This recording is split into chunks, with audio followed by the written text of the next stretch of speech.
გამარჯობა, ჩემო სამშობლო. მე ვარ ჟურნალისტი კასარალიძე და დღეს თქვენთვის დილიდანვე გაუძღვები გადაცემას ობიექტივის სიხშირიდან და ისინი, ვინც ამ წუთებში თვალყურს გვადევნებთ ინტერნეტ მისამართზე ობიექტივი.net და გვისმენთ FM 105.0 სიხშირეზე, შეგახსენებთ ჩვენი სტუდიის ტელეფონის ნომერს 2 38 31 05. გაგიმეორებთ 2 38 31 05. დაგვიკავშირდით პირდაპირ ეთერში.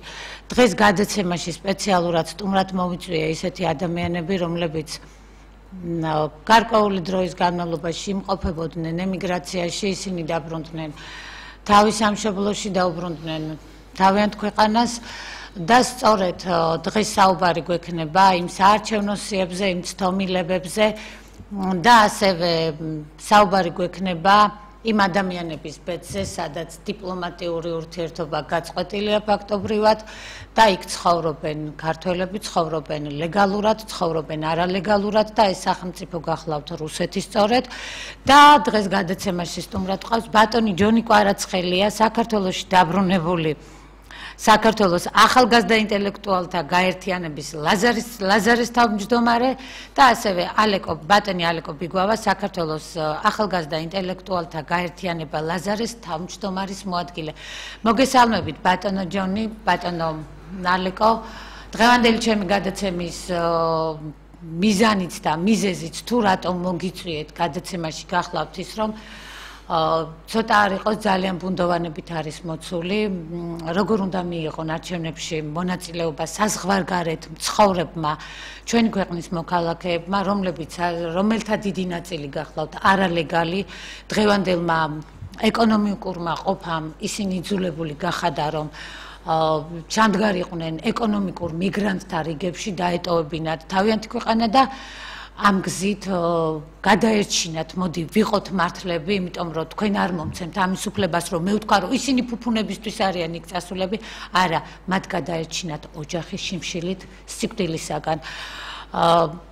და დღეს როგორც ამბობენ, როგორც ცნობილია, ჩემთვის ეს არის ესპანეთის მაგალითი, მიმდინარეობს ამორჩეველთა რეგისტრაცია Skype-ით, რომელიც ჩემთვის ბუნდოვანებით არის მოცული და ეს ბრძანებულება, ეს არ არის კანონი, ეს ბრძანებულება გამოსცა საგარეო საქმეთა სამინისტრომ, ასევე ვინც მივადა წარადგენს საცხოვრებელი ადგილის მისამართ სად არის ის მიწერილი, ამ შემთხვევაში მათ შეუძლია გაიაროს რეგისტრაცია. თავად ორივე მომენტი ჩემთვის არის ბუნდოვანებით მოცული. რა უნდა ქნას არალეგალმა ამ შემთხვევაში, რომელიც იმყოფება არალეგალურად იმ ქვეყნის ტერიტორიაზე, როგორ უნდა წარადგინოს საცხოვრებელი სახლის მისამართი, ან როგორ უნდა გაიაროს Skype-ით რეგისტრაცია.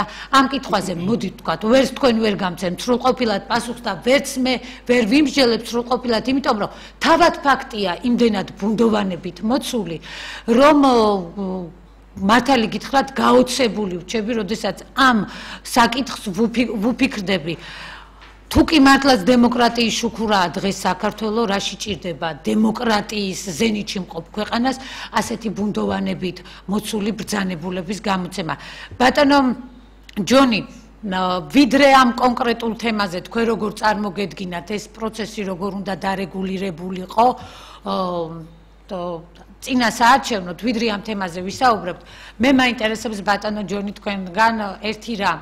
სავარაუდო მონაცემი, იმიტომ რომ ზუსტ მონაცემს აგერ მამკა კაცტაძის კომისიაც ვერდებს და მართალი გითხრათ, გაოგნებული ვარ კიდევ ამ კომისიის მიერ შედგენილი სიებით, ვინაიდან მე ვარ მიწერილი საზღვარგარეთ ამჟამინდელი მდგომარეობით, როდესაც მე არ ვიმყოფები საზღვარგარეთ, ვიმყოფები თბილისში, ვიხდი კომუნალურ გადასახადებს, ყოველ კვირას ორშაბათს და სამშაბათს გადაცემა მიმყავს აქ ამ სტუდიაში.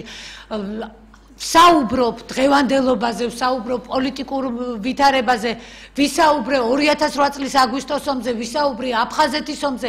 მე არ ყოფილა კვირა, რომელიც ჩამეგდოს ორშაბათი და სამშაბათი მე გადაცემა არ წამეყვანა და რატომ აღმოუჩნდი მიწერილი სიაში საზღვარგარეთ, ჩემთვის არის ბუნდოვანი. ასევე არიან ადამიანები ამ სიაში, რომლებიც არიან სხვა ქვეყნის მოქალაქეები, ოფიციალური მოქალაქეობა აქვთ მათ მინიჭებული, მაგრამ არიან საარჩევნო სიებში. რატომ არის ამდენი ცდომილება? მაგრამ ბატონო ჯონი, მე მინდა თქვენ გკითხოთ.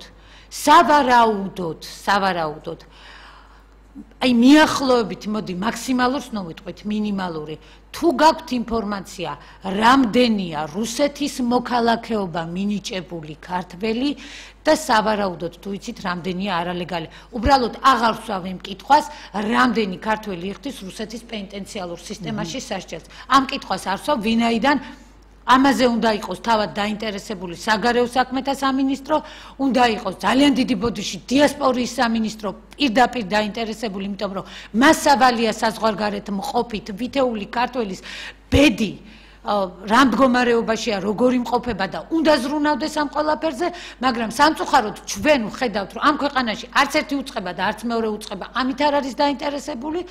ამიტომ მე თქვენ გეკითხებით რიგით ქართულს მოქალაქეს რომელსაც ღვაწლი გაქვთ იქ ქართველებში დატოვებული იმიტომ რომ თქვენ ძალიან დიდი ხანი ქართველ ახალგაზრდებს არ აძლევდით იმის უფლებას დაქსაქსულიყვნენ ცდილობდით შეგეკრიბა ერთად და რაღაცა კარგი საქმე მაინც გეკეთებინათ რუსეთის იმ ქალაქში რასაც მოსკოვი ქვია მოდით ესე ვთქვათ მოგესალმებით, დიდი მადლობა მოწვევისთვის.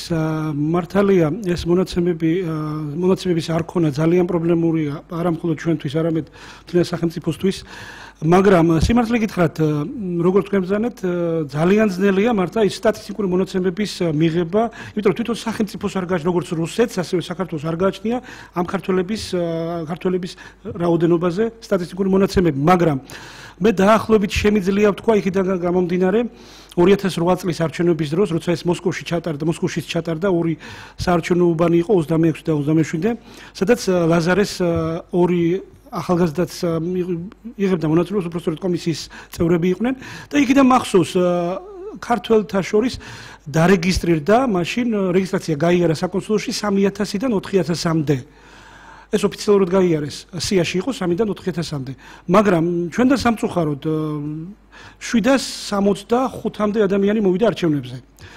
ანუ რისი თქმა მინდოდა, კი, მართალია ეს პრობლემებია, რა თქმა უნდა, ჩვენ სულ ვიღწვით იმაზე, რომ მაქსიმალურად შევუქმნათ მოქალაქეებს პირობები იმის, რომ მიიღონ მონაწილეობა არჩევნებში, მაგრამ ამ დროს თვითონ მოქალაქეებისგან სამწუხაროდ ცოტა ნეგატიური მომენტები იგრძნობა. აი, თუ ხარში არ დაუდექით ჩვენს მოქალაქეებს ახლა მე ძალიან ძნელია ვთქვათ დავხატო ან მოვხაზო ვთქვათ რაღაც მექანიზმი თუ როგორ შემუშავდეს და როგორ გაკეთდეს ეს ყველაფერი რომ არც ერთი არ დარჩეს კაც მიღმა და ვთქვათ ყველა მიიღოს მონაწილეობა მაგრამ ის რომ რაც მიხვედი ხო რეგისტრაცია გაიტარე კეთილინება და იმ კვირა დღეს მიდი ხო კვირა დღე იქნება თუ ორშაბათ არჩევნების დღეს მიდი და ჩაყარე ხო შენი ხმის უფლება დაიცავი და ჩააგდე შენი ის ურნაში რა ბიულეტენი, მაგრამ ამასაც ვერ ვაკეთებ, იმიტომ რომ ბოლომდე საზოგადოებაში ვერ არის გათვითცნობიერებული რა არის სამშობლო, რა არის სამშობლოს სიყვარული. არ არის ერთმანეთთან ნდობა. აუ, მე თუ არ მივედი, ის მაინც ვიღაცა ჩააგდებ ჩემს, მაგრამ რა აზრი აქვს, თუ მივედი, მაინც ჩააგდებ, მე ვინმე ეკითხება და აი ეს უნდობლობის პროცესი ჯერჯერობით სამწუხაროდ გრძელდება.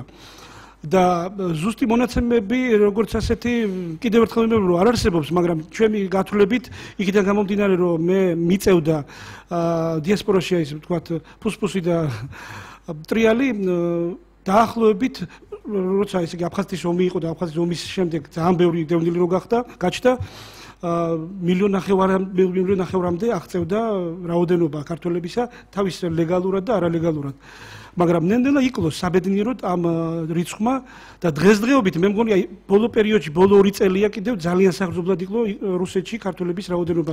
ბატონო ჯონი, მინდა ჩაგეკითხოთ, თვითონ იქ მყოფები დაბრუნდნენ უკან თუ აქედან მიგრაცია მიკლო რუსეთში?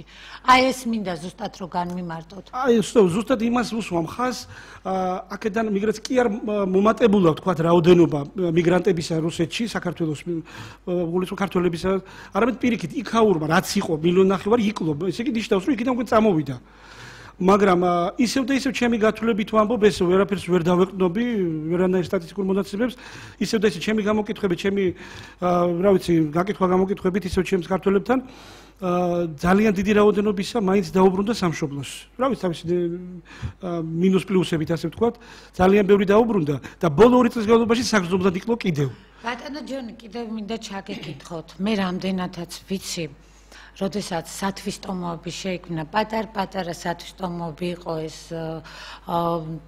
აი ბატონი ალიკოც დამეთანხმება ბატონი ულონის დროს რომ ყველა ქალაქში ყოფილიყო პატარა სათვისტომოები პატარა ორგანიზაციები სადაც ქართველები შეძლებდნენ თავის შეყრას შეკრებას და ელემენტარული ოჯახებზე მაინც ისაუბრებდნენ და გაიხსენებდნენ თავად სოფელი იქნებოდა ქალაქი იქნებოდა უბა იქნებოდა თუ აღარ აქვს ამას მნიშვნელობა მიზეზი რომ ყოფილიყო თავშეყრის და ყოფილიყო ორგანიზაცია და მე მაშინ მივხვდი რომ ხარკოვშიც იყო ესეთი ორგანიზაცია იყო ციმბირისკენ იყო პეტერბურგში მოსკოვში ამის გარდა თქვენ უფრო უკეთესად გეცოდინებათ ამათ კიდე ემატებოდა თუ არა სხვადასხვა ქალაქები ვინაიდან მოსკოვის მარტო მონაცემს ვერ დავეყრდნობით და პეტერბურგისაც ამიტომ თქვენ რომ თქვით რომ 1.5 მილიონი ეხა მინდა ზუსტად გკითხოთ ეს ციფრი თუ კი გავითვალისწინებთ იმას რომ ქართველი შეიძლება იყოს ციმბირში ქართველი შეიძლება იყოს კიდევ სხვა ქალაქში ანუ შესაძლოა რომ ეს ციფრი უფრო მეტი იყოს 1.5 მილიონზე მეტი იყოს ბატონო ჯონი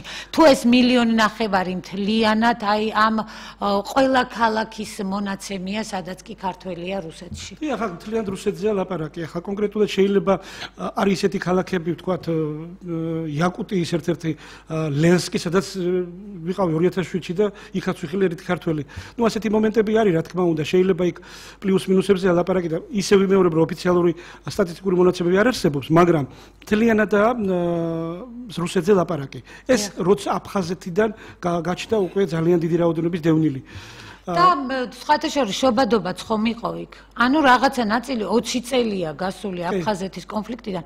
ანუ ის ადამიანი, რომელიც თუნდაც შემდგომ რუსეთში დაიბადა, რაღაცა პროცენტი დღეს უკვე არის ხმის უფლების მქონე, საარჩევნო ხმის უფლების მქონე. ამიტომ ის რომ ქვეყანაში ხალხი დაბრუნდა, მაინც ვერ ვიტყვით რომ იმ 1.5 მილიონს ჩამოაკლდა, ვინაიდან შეიძლება თაობამ ეს 1.5 მილიონი კიდევ შეავსო იქ. დაბადებულმა თაობამ, მოდით ესე ვთქვათ, რომელიც არის საქართველოს მოქალაქე. კი, მაგრამ ძირითადად მაინც აი 2006 წლის მოვლენები მინდა გავიხსენო კიდევ, როცა ქართველების დევნა დაიწყო რუსეთში, ძალიან ბევრი წამოვიდა აქეთ იმის მერეც აი არალეგალებს ძალიან შიშის იმანზე ასე ვთქვათ შიშის გამო ძალიან ბევრი დაუბრუნდა სამშობლოს და მაინც უფრო მეტი ასე ვთქვათ, წამოვიდა, ვიდრე იქ ასე ვთქვათ, გამრავლდა და დარჩა. და დღესდღეობით შემიძლია ვთქვა და თამამად მართლა ვერ ვიტყვი და ვერც ვერავინ ვერ გამაკრიტიკებს, იმიტომ რომ მართლა ოფიციალური წყაროები არ გამაჩნია ისე, მაგრამ იმიტომ რუსეთი არ დაინტერესდება იმით, რამდენი მოქალაქე ცხოვრობს მის ტერიტორიაზე შენი. ამის ინტერესი უნდა კონდეს თავად შენ, რომ შენ გაიგო. კი, მართალია და დაახლოებით ალბათ 9 მილიონამდე ჩამოვიდა ეს რიცხვი. რავი, ჩემ დასაბედნიეროდ მაინც მიხარია როცა თქვენ ფიქრობთ რომ მილიონი ქართველი დაბრუნდა ქვეყანაში? კი, მეც ასე ვფიქრობ, კი, ვფიქრობ რომ დაახლოებით მათ შორის იქნება საქართველოს მოქალაქე ალბათ ერთი თუ ოფიციალურად, რავი, ლეგალურად თუ იმყოფება დაახლოებით 30-დან 50,000-მდე საქართველოს მოქალაქე. ბატონო ჯონი, მაინც მინდა გითხრათ, ის ვინც აქედან გაჭირვებას გაექცა შემდგომ დეპორტირებული იქნა და უშუალოდ თქვათ შემდგომ შეეშინდა და მან ისედაც დატოვა ქვეყანა. თქვენ როგორ ფიქრობთ, ის იქედან წამოსული ჩემოდნებიც რომ არ გამოატანეს ზოგს და მხოლოდ იმ ტასაცმლით ჩამოვიდა, რა ტასაცმელიც ტანზე ემოსა. ის ხომ აქ მაინც არ გაგიჩერდებოდა. ის ადგებოდა და წავიდოდა. მოდი ვთქვათ, უკრაინასთან უვიზო მიმოსვლამ, გარკვეულ წილად. ამის მონაცემი არც თქვენ გაქვთ, არც მე მაქვს და არც სახელმწიფოს გაქვთ. აქვს მთელი უბედურება ის არის და მით უმეტეს რუსეთიდან დღეს ვერ გამოიტან ამის ინფორმაციას, იმიტომ რომ ჩემთვის ცნობილია, რომ უკრაინიდან ძალიან ბევრმა გადაკვეთა ისევ საზღვარი და დაბრუნდა რუსეთში. კი, არის ასეთი შემთხვევები, როცა არალეგალურად მაინც ცდილობენ რუსეთი მაინც ის ქვეყანაა, სადაც შეიძლება მოხერხდეს, თქვათ, რაღაცას გადაიხდი და ესე არალეგალურად. ამიტომ რუსეთის იმ ქალაქში, რომელსაც მოსკოვი ქვია და პეტერბურგი, სადაც იცი რომ თლად კორუფცია ვერ გაგატანინებს თავს უსაბუთოების გამო, ისინი აფარებენ ისეთ ცოტა პატარა ქალაქებს თავს, როგორც არის ხარკოვი და უშუალოდ სხვადასხვა ქალაქები და ნუ ვიტყვით იმას, ვინაიდან არა აი ამ ხრივ საერთოდ ვიტყვი რომ ძალიან ჩამორჩენილები ვართ.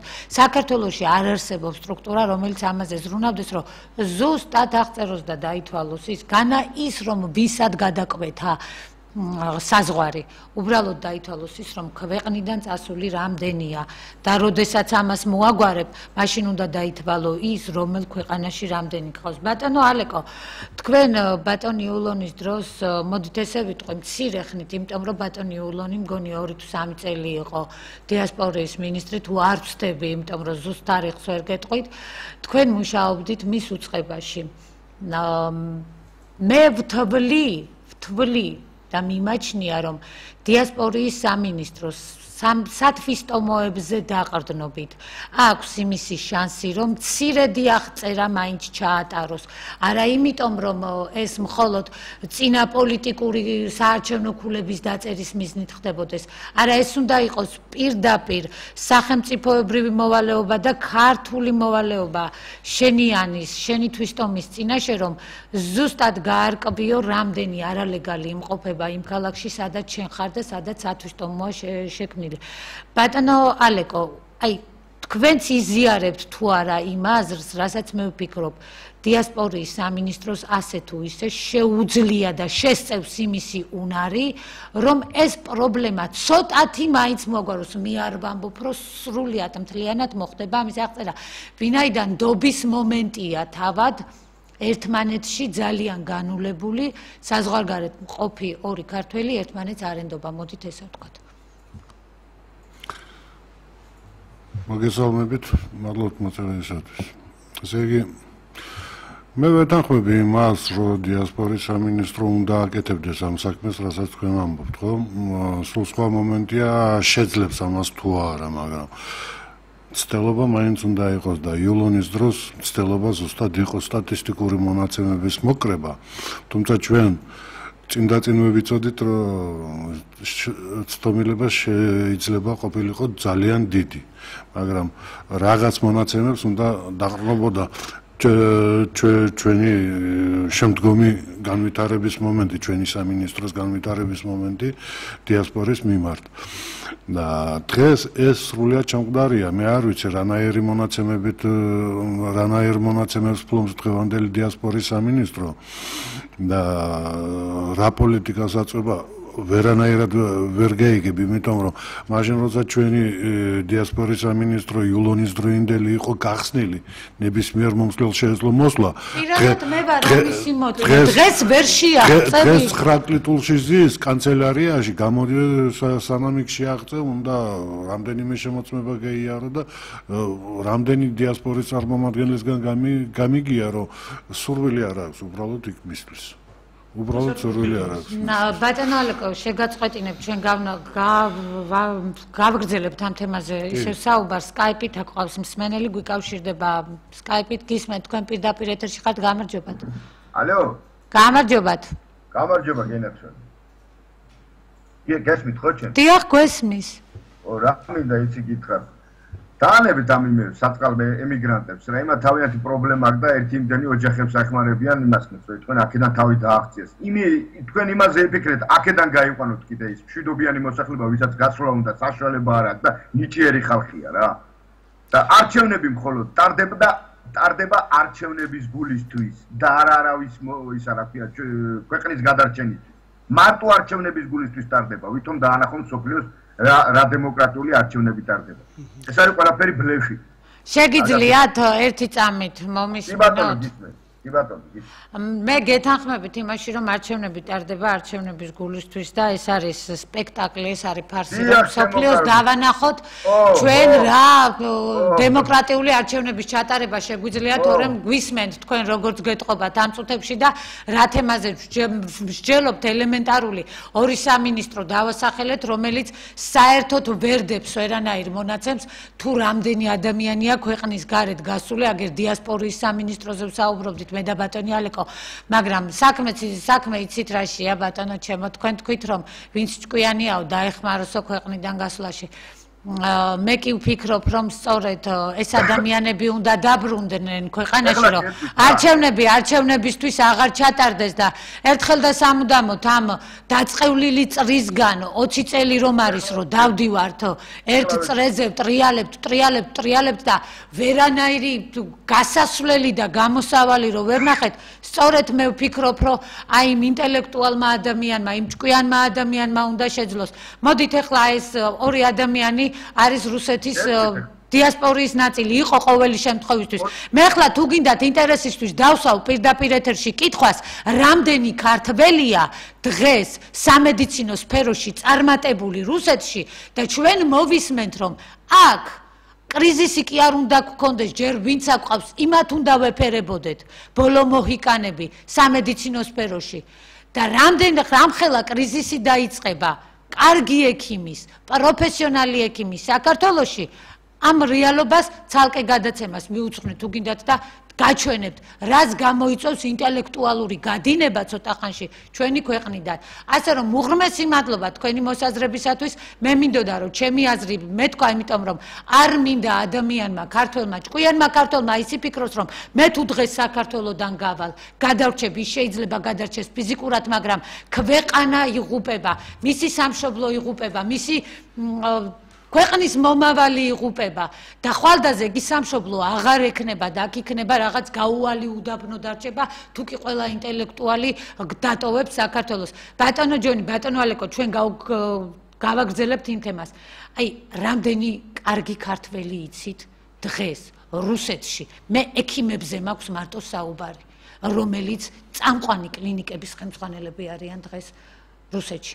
ვარ თუ არა მართლა? კი, რა თქმა უნდა, რუსეთში ძალიან ბევრი არა მხოლოდ სამედიცინო სფეროში, არამედ კულტურის სფეროში, იგივე სპორტის, ხელოვნების, რა ვიცი, თითქმის ყველა სფეროში. მე მახსოვს 2003 წელს თვითონ რუსეთის პრეზიდენტმა დააჯილდოვა 10 კულტურის სფეროდან წამყვანი, ასე ვთქვათ, და მათ შორის 10-დან იყო 8 ქართველი. ძალიან დიდი რიცხვია, არა მხოლოდ ჩვენთვის, არამედ რუსეთისთვისაც.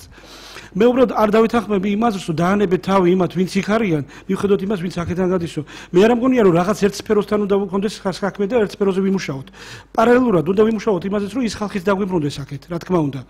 როგორც ვთქვათ, არ წასვლა აქედან ინტელექტუალებისა, ასევე იმ ინტელექტუალების მოზიდვისა. ეს პარალელურ რეჟიმში უნდა ხდებოდეს ამაზე მუშაობა და ეხლა იმას დავანებოდა, ეს დავიწყოთ და ცოტა ისეთი. რა თქმა უნდა, ეს არის, როდესაც ქვეყნიდან ინტელექტუალი გაედინება, ინტელექტი გაედინება, ეს არის კატასტროფა იმ ქვეყნისთვის, რომელი ქვეყანაც ამ შემთხვევას უშვებს და აძლევს უფლებას ინტელექტი გავიდეს ქვეყნიდან და ის არ დაასაკმოს საკუთარ ქვეყანაში და მისი ნიჭი არ გამოიყენოს. გისმენთ, თქვენ პირდაპირ ეთერში ხართ, გამარჯობათ.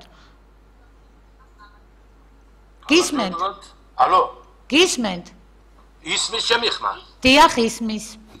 ხო, მოგესალმებით, ქალბატონო ეკა, მოგესალმებით თქვენს სტუმრებს. მე უცხოეთიდან გეხმაურებით და რაც ახლა ბატონმა ბრძანა, ეს არის 100%-იანი სიმართლე. რომ ეს ყველაფერი არის ბლეფი, ჯერ კიდევ საქართველოში კი არა, მის ფარგლებს გარეთ დაგეგმილი, ეს არის საქართველოს ქართველი ხალხის წინააღმდეგ დაწერილი უკვე 20 წელია თუ მეტი არა შეთქმულება და ჩვენი ქვეყნის გადაშენებას მიდის სწორედ ასეთი არჩევნებით. ეხლა ეს ფართი-ფურთი გაალეგიტიმურებს არსებულს თუ აწი მომავალს ხელისუფლებას და არსებითი ცვლილება არ იქნება. თუ ეს ყველაფერი ეს ფართი-ფურთი არის, მე ერთი კითხვა მინდა რო დავსვა.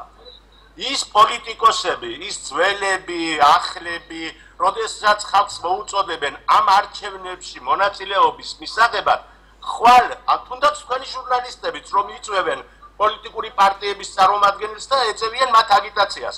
ხვალ რა პასუხს გავცემთ ჩვენ?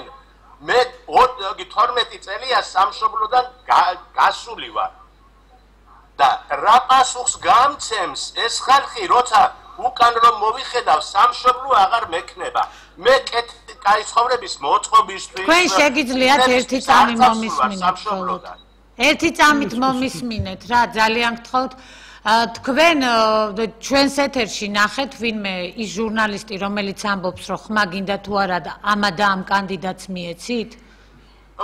კი ხშირი არის და არა ხშირი არის რომ აქ მოყავთ ყველა პარტიის წარმომადგენელი აქტიურად ეწევიან ამ ქართული ოცნების აგიტაციას კაცო აგიტაციას თქვენ რას თვლით ის რომ აქ ეთერში მოდის და მას კითხვას უსვამენ აგიტაცია იცით რა არის ბატონო ჩემო დამოწოდება ეხლა მე რომ გავბედო და ვთქვა რომ მაინდა-მაინც ხმა მიეცით აგერ ბატონ ჯონი კვარაცხელიას ეს იყრის კენჭს ეს არის კარგი მას შეუძლია სიკეთის მოტანა ეს არის აგიტაცია და პროპაგანდა ეს მარტო ეს ამითი არ გამოიხატება აი დანარჩენი უკვე თქვენი აზრია ბატონო ჩემო სხვას რა სახელს დაარქმევთ მე გეუბნებით რომ აგიტაცია არის და პროპაგანდაა ის რომ ადამიანებს ამომრჩევლებს მოუწოდებთ პირდაპირ რომ გინდა თუ არა უღრმესი მადლობა მინდა მანამ გითხრათ გადაცემის ჩართვისთვის მოუწოდებთ რომ მაინდა-მაინც ამ კანდიდატს აგერ ან ბატონ ჯონის ბატონ ალეკოს მიეცით ხმა ეს არის მოწოდება და აგიტაცია და პროპაგანდა, მაგრამ ის რომ ეხლა ეს ადამიანები დღეს ეთერში მიზის და ვსვამ კითხვას ეს სულაც არ ნიშნავს ეხლა რომ მე ამ ადამიანებს ან აგიტაციას ვუწევ ან ამათ რეკლამას ვაკეთებ და მათ PR კამპანიას ვეწევ. ეს არ ნიშნავს ამას, ასე რომ ჩვენ ბრალს ნუ დაგვდებთ იმაში, რომ რადგან აქ ქართული ოცნების წარმომადგენელი მოდის, რადგან აქ თუნდაც ქრისტიან-დემოკრატი გუშინ მამუკა კაციტაძე იყო ახალი მემარჯვენე და ბევრი მოდის, მე თავად მიმყავს ნინო ბურჯანაძის პარტიის საათი ყოველ ორ შაბათს აქ ამ ეთერში, ეს არ ნიშნავს იმას, რომ მე მათ პროპაგანდას ან ჩვენ მათ პროპაგანდა აგიტაციას ვეწევთ. ბატონო ალეკო, გავაგრძელოთ საუბარი. მე ვიცი, რომ საზღვარგარეთ ქართველს ლეგალსაც და არალეგალსაც მოქალაქეობა მინიჭებულს თუ ცხოვრების უფლება მინიჭებულს აქვს ერთი თავშეყრის ადგილი, სადაც იკრიბება განურჩევლად ყველა. ეს არის ეკლესია, სადაც ადამიანი თავის ჭირვარამს, თავის გულის ტკივილს უზიარებს ერთმანეთს. არის თუ არა ეს მომენტი გამოსაყენებელი იმისთვის, ოღონდ არა პოლიტიკური ძალისგან. თუნდაც კეთილი ნება, ქართული ნება იმისთვის, რომ თითოეულ მათგანს კითხო, რამდენი არალეგალი იცი, რომელიც ცხოვრობს დაუშვათ აქ ამ ქალაქში. რამდენი არალეგალი, რამდენი ლეგალი იცი. არ არის აქ აუცილებელი, რომ მაინდა-მაინც მიუთითო პირადი საცხოვრებელი ადგილის მისამართი, იმიტომ რომ კიდევ ერთხელ ვიმეორებ, ხალხია დამფრთხალი, ხალხი აღარ ენდობა, აღარავის.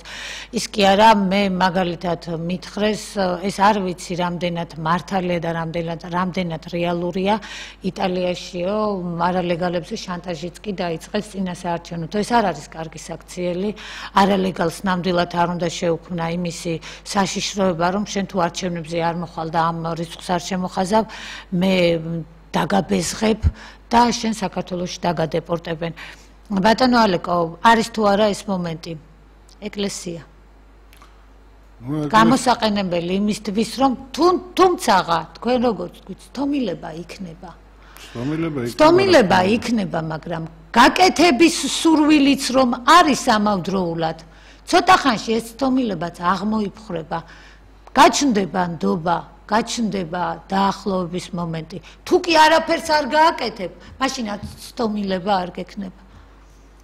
გისმენთ ბატონო ალეკო? კი, რა თქმა უნდა, თუ არაფერი არ აკეთე, არაფერს არ გაგებდება. ამას თქვიცება არც ჭირდება, უნდა ეცადო რაღაცა გააკეთო, პოზიტიური გამოვიდეს და თქვენ მართალს ამბობთ, რომ ადგილობრივმა დიასპორებმა მიღების ქვეყნებში სადაც არიან, რაღაც სტატისტიკური მონაცემები მაინც უნდა იყოს, მაგრამ ინტერესი დაკარგული აქვს ხალბატონო ეკა. ინტერესი დაკარგული აქვს. როცა შეიქმნა დიასპორის სამინისტრო, ანუ ვარდების რევოლუციიდან მოყოლებული, როცა პოზიტიურად განიმუხტა დიასპორის ნაწილი, ქართული ნაწილი სხვადასხვა ქვეყნებში და უკვე დაიწყეს აქტიური მოძრაობა, აქტიური ცხოვრება ყველაფერი იულონის დროისეულ დიასპორის სამინისტროში ეს ყველაფერი უკვე სხვადასხვა პროექტები, სხვადასხვა ბიზნეს სამეცნიერო პროექტი თქვენ ჩვენივრად გახსოვთ, რომ ჩატარდა ეს იყო გრანდიოზული იმ დროისთვის. გრანდიოზული, მაგრამ არც ერთი პროექტი არ განხორციელდა. ეს უკვე სხვა თემა. საქართველოში, რომელსაც ძალიან დიდი მოგების მოტანა ეს სხვა თემაა, რა თქმა უნდა, იქიდან 10%, 30 პროექტიდან 3-იც რო გამოყენებული იყო, კაი ფული შემომტანი იყო საქართველოს. ეს უკვე სხვა თემაა, ამაზე შეგვიძლია ჩვენ ცალკე ვილაპარაკო და მაქვს ბევრი სათქმელი ამაზე. მაგრამ ამაზე არ შევჭერდეთ. გავჭერდი იმაზე, რომ როცა შეიცვალა ministri, შეიცვალა ვითარებაც. ანუ გადავიდნენ აი რუსული ტერმინოლოგიით რო ვთქვათ რა, ტანციშმანცი, კულტურული ღონისძიებები და ჩვენ ერთ-ერთ ჩვენ წინა გადაცემებში გვიტყვია, რომ მარტო ცეკვა და თამაში კი არა დიასპორის საქმე და დიასპორული საქმე. დიასპორამ უნდა საქართველოსთვის პოზიტიური მომენტები შემოიტანოს, ეკონომიური აღმავლობა, პოლიტიკური ადგილის დამყარება ცივილიზებულ სამყაროში და ასე და შემდეგ. ეს ძალუც დიასპორას, მაგრამ მიზანმიმართულად კლავს დღევანდელი სამინისტრო ამ ვითარებას საერთოდ ამ მოძრაობას და მოდუნდა. ბევრი ინფორმაცია მაქვს მე ამაზე და მოდუნებულია დიასპორული საქმე. დაპირისპირებაც ხო არ შეიტანეს ბატონო ალეკო. რატომ გეუბნებით ეხლა მომისმინეთ? ცოტა შორიდან დავიწყებ, რომ კარგად ავხსნა მსმენელისთვის რეალობა. როდესაც მოსკოვის ქართული სათვისტომო, მოდი ნუ დაიტრაბახებს, ჯერ იყო ლევილი, მაგრამ ლევილამდეც კი, მოდი ვთქვათ, თუ კი ისტორიას დავეყრდნობით, როდესაც საქართველოს მეფეები უკვე რუსეთის კარზე გადავიდნენ, მაშინ დაიწყო პირველი ჩანასახი სათვისტომოების სწორედ რუსეთში. მაგრამ ვიტყვი, რომ მოსკოვის სათვისტომო იყო ერთადერთი სათვისტომო 90-იან წლებში, რომელმაც პოლიტიკურ მოღვაწეობაში შეიტანა ძალიან დიდი წვლილი და ძალიან დადებითი წვლილი. რასაც ვერ წაართმევ. ამის შემდგომ მოხდა პოლიტიკური ნიშნით დაყოფა. როდესაც გაყვეს ქართული სათვისტომო ჭეშმარიტ ქართველებად და დანარჩენი ზვიადისტებად, მოდით ესე ვთქვათ, შერაცხეს და გაწიეს გვერდზე. ეს იყვნენ ის ადამიანები, რომლებსაც კიდევ დიდი ბევრი კარგი საქმის გაკეთება. ბატონო ჯონი, დამეთანხმებით, ბატონო ალეკო, დამეთანხმებით, შეეძლოთ კარგი საქმის გაკეთება.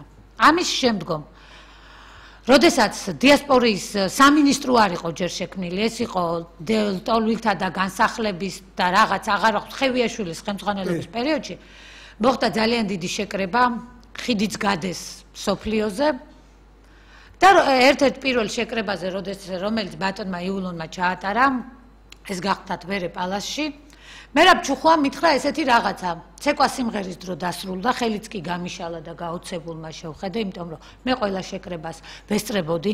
მინდა ვთქვა, რომ ყველა შეკრება, ბოლო შეკრებით, რაც კი ბატონი იულონის დროს ჩატარდა, ყველა იყო საქმიანი და მართალი გითხრა, პაპუნა დავითაიას დროს ერთადერთი ბოლო შეკრება იყო, სადაც დავესწარი რედისონში, სადაც მართალი გითხრათ, გული მეტკინა ვიგრძენი ზიზღი, იმიტომ რომ როგორ ხდებოდა სასურველი და არასასურველი კანდიდატების გაყოფა, როგორ წავიდა კამათი, ვინ უფრო კარგი ქართველი. ბატონო ჯონი, თქვენც იმყოფებოდით იმ შეკრებაზე, ვინ უფრო მაგარი ქართველი იყო და ვინ იყო ნაკლებად მაგარი ქართველი. და ის ძველი სახეები, რომლებიც იყვნენ ბატონი იულონის დროს, იყვნენ ხევიაშვილის დროს, საერთოდ არ იყვნენ მოწვეული იმ შეკრებაზე, ერთადერთი იყო ბატონი როინ კონჯარია დამეფიცება და ასევე გახლდათ დავით სისკარიშვილი, ეს იყო ისრაელის ქართული სახლის წარმომადგენელი, გახლდათ მაშინ თბილისში. და თქვენ ბატონო ჯონი, რომელსაც გიცნობთ უფრო ადრიდანვე. ამის შემდგომ მე როდესაც მქონია სათვისტომოებთან შეხვედრა, მესმის ესეთი რაღაც. ის გიული ალასანიასთან არის დამეგობრებული იმისია, ეს ამასთან არის დამეგობრებული ამისია, დიასპორა არის დაპირისპირებული და კიდევ მეც დავამატებ ბატონო ალეკო. როდესაც მოადგილეები შეცვალეს, მათ ზოგიერთმა ძალიან დაბოღმილად დატოვა თანამდებობა და მე ვიცი, რომ ამ ბოღმის კვალი სათვისტომოებშიც ჩაიდო მარცვლად.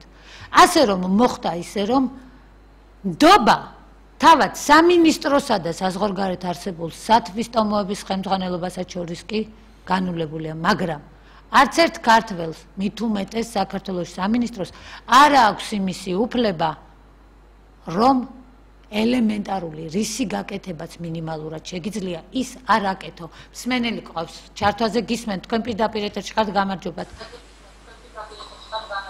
ისე მე გაწუხებთ ქალბატონო ეკა მე მინდა რომ მოგითხროთ ევროპაში ერთ-ერთი ქართული ეკლესიის შესახებ. დიახ.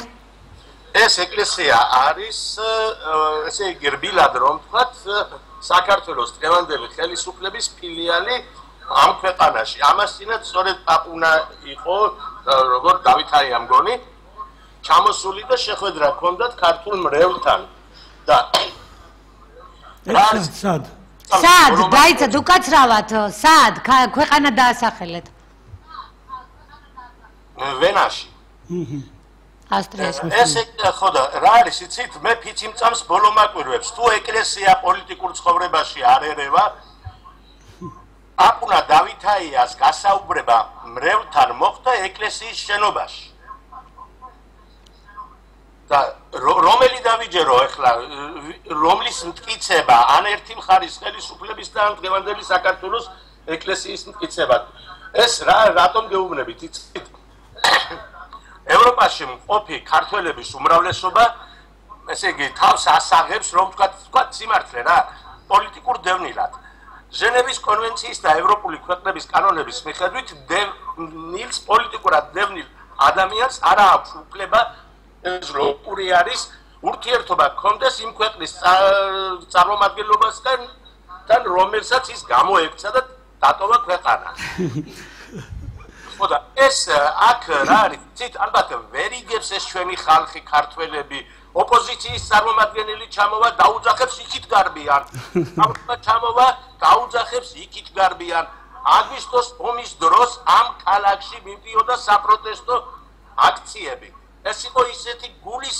ამრევი რაღაც თავი მოგვეჭრა ერთი ნორმალური პლაკატია ის ვერ გამოიტანა საქართველოს საელჩომ პუტინ კინდერ ტერორისტ ვანია უხადი ვონ ამ დონეზე იყო ეს ყველაფერი გაკეთებული და ადგილობრივ მოსახლეობაში ნამდვილად ზის ჩვენ ველოდებოდით მხარდაჭერას რაღაც პირიქით მოხდა მოდიოდნენ სპეციალურად აგზავნიდა რუსეთის საელჩო წარმომადგენლობა ხალხს და პროვოცირებას აკეთებდა და ისე მშვენივრად ვეგებოდით რომ ყოველდღე მუშტიკრივი იყო თითქმის ქალაქის ცენტრალურ მოედანზე ცენტრალურ ტაძარზე უღრმესი მადლობა ბატონო ჩემო უღრმესი მადლობა თქვენ სამწუხაროდ ისეთი მძიმე რეალობა აღწერეთ რომ მე ნამდვილად ვერ ვიტყვი კომენტარიც კი არა მაქვს მართალი ბრძანდებით რაც თქვენ მოყევით თქვენ მართალი ბრძანდებით სამწუხაროდ ესეც არის და ესეც მოხდა ბატონო ალეკო დიახ ჩვენ საუბრობდით დაყოფაზე დაპირისპირებაზე სამწუხაროდ ასია უნდა ვაღიარო რომ სამწუხაროდ ასია პაპუნა დავითაიასთვის არ არსებობს ადამიანი რომელიც კრიტიკას იტყვის და მის გვერდით შეიძლება დადგეს ეს ასია ანუ დიასპორის სამინისტროს მინისტრი მაამებლობის პოლიტიკაზეა აუცილებლად დღეს ჯონი კვარაცხელია აი როგორც რუსები იტყვიან ნირუკა პაჟატნია იმ სამინისტროში ვერ შევა როგორც თუმარი როგორც დიასპორის წარმომადგენელი რატომ იმიტომ რომ როცა თავის დროზე იულონის დროს როცა ჩამოდიოდა ჩამოყავდა ახალგაზრდობა და ეს მათთვის სტიმული იყო რომ რუსეთში პოზიტიურად დამუხტულიყვნენ დიასპორის წარმომადგენლები რომ აქ არის ისეთი სამინისტრო რომელიც ზრუნველად ეკიდება ყველა დიასპორის წარმომადგენელს და ყველაფრიანად ყურადღებას მიაქცევს პაპუნას დროს რო ჩამოიყვანა და შესახვედრად იყო მინისტრმა ვერ გამოყო 1 საათი იმისთვის რომ მიეღო ახალგაზრდები წარმატებული სხვათა შორის რუსეთში ახალგაზრდები რომელზეც ახლა იყო აგანე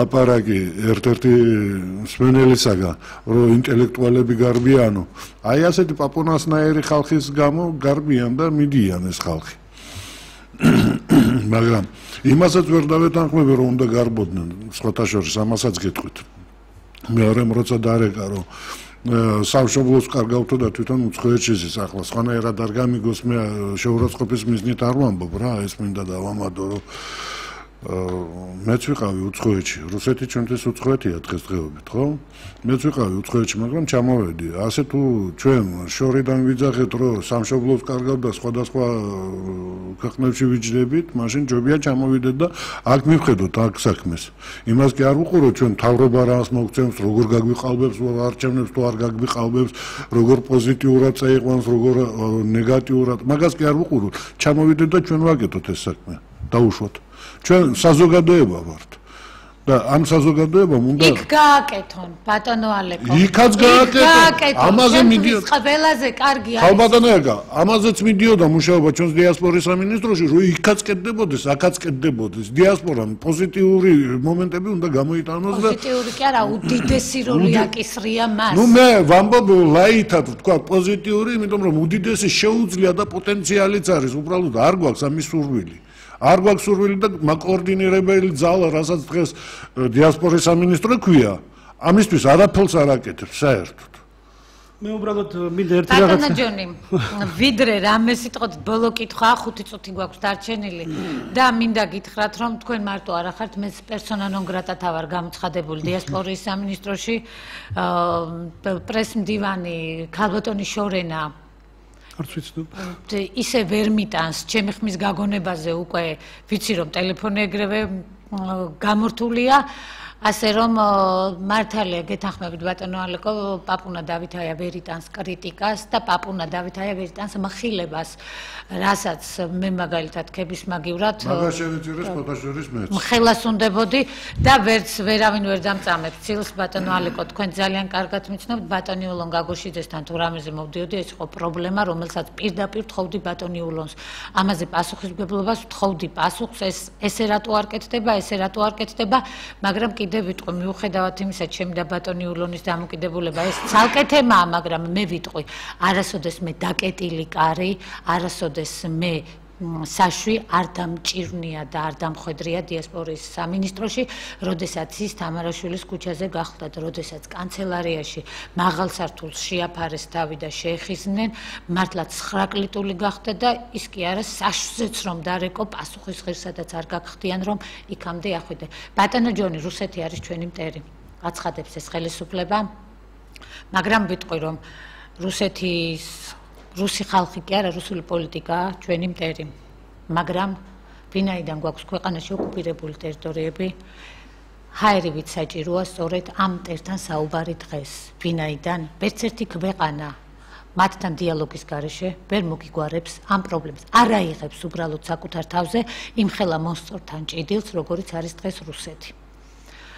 გაწყდა დიპლომატიური ურთიერთობა, ეს გარკვეულწილად ძალიან იჩენს თავს დროთა განმავლობაში, ვინაიდან ეს დიპლომატიური ურთიერთობა დღესვე თუნდაც ამ წუთიდანვე არის დასაწყები, მძიმედ დაიწყება, რთულად დაიწყება, კამათით დაიწყება, მაგრამ უნდა დაიწყოს, ვინაიდან ეს არის აუცილებელი. თქვენ როგორც გამოცდილ ადამიანს, იმიტომ რომ ბრძანეთ რომ 2008 წლის აგვისტოს 2008 წლის არჩევნებში თქვენი იქ და თქვენი ჯგუფი ყოფილა დამკვირვებლად და ყოფილა კომისიაში. დღეს თუ შეიძლებოდა ამ გაწყვეტილი ურთიერთობის ფონზე რომ დონბის მანდატი მინიჭებოდა ან სათვისტომოს ან რომელიმე უწყებას და მოსკოვში ჩატარებულიყო, პეტერბურგში ჩატარებულიყო, რუსეთის ტერიტორიაზე ჩატარებულიყო არჩევნები და ის ხმები, რომელიც უნდა მონაწილეობდეს ის ადამიანები, რომლებიც უნდა მონაწილეობდნენ არჩევნებში, აი ესე ჰაერს არ იყოს გაყოლილი, სიაში არიან, მაგრამ მისი ხმა წავა ნაციონალური მოძრაობის ხმებში, ვინაიდან ისინი არჩევნებში ვერ მიიღებენ მონაწილეობას, მათ არანაირი რესურსი არ აქვს და არც ცალკე ყოფს.